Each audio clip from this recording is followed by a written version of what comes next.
आज़ादी के समय जब भारत और पाकिस्तान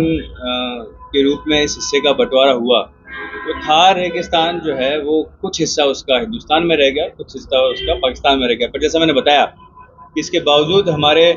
आपसी संबंध बने रहे, हमारा आना जाना बना रहा, हमारे परस्पर रिश्तेदारियां जो हैं बनी रही। वहाँ से लोग यहाँ आकर अपने बच्चे बच्चियों की शादियों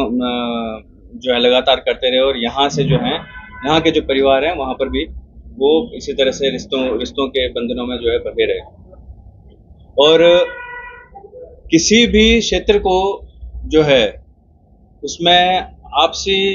और परस्पर ताना बाना बना रहे, इसके लिए आवागमन का जो साधन होता है वो सबसे महत्वपूर्ण होता है। और हमारे इस पूरे क्षेत्र में जो सबसे बड़ा परस्पर आने जाने का जो साधन हुआ करता था वो आज़ादी से पूर्व 1892 में तत्कालीन रियासतें जो थी हैदराबाद और मारवाड़ की, उन्होंने एक रेल मार्ग के मार्फत इसे शुरू किया और एक रेल मार्ग के मार्फत इन दोनों रियासतों को जोड़ के रखा, जिसमें पूरा थार डेजर्ट जो है वो कवर होता। आज़ादी तक वो अनवरत यूं ही चला। उसके बाद में 1965 तक भी वो लगातार चला। 1965 के अंदर जो ये रेल मार्ग जो है वो बंद हुआ। फिर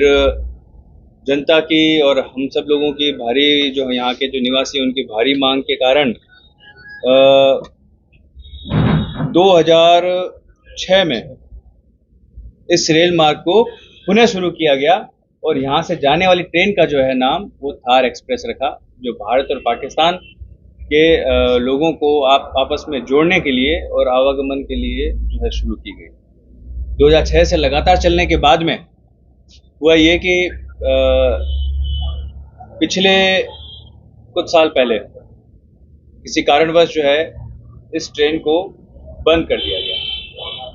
और दोनों देशों का जो आपसी परस्पर तनाव था उसके कारण से जो इस क्षेत्र में नहीं कहीं और था, पर इसके बावजूद जो है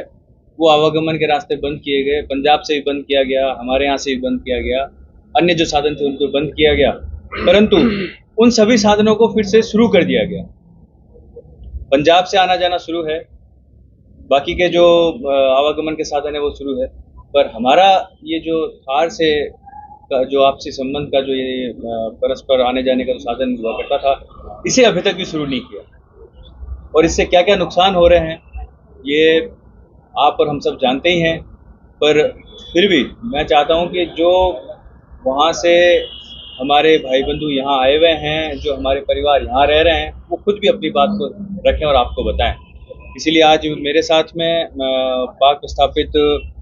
जोमा दर्जी चारण है, वो आपको तफसील से बताएंगे कि ये ट्रेन हम लोगों के बीच में क्यों ज़रूरी है, और साथ ही साथ हमारा और पाकिस्तान के बीच में एक द्विपक्षीय समझौता भी है,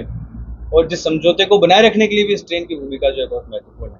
तो जोमा दर्जी बताएंगे आपको कि क्या है हमारा द्विपक्षीय समझौता और क्यों हमें इस ट्रेन की जरूरत है।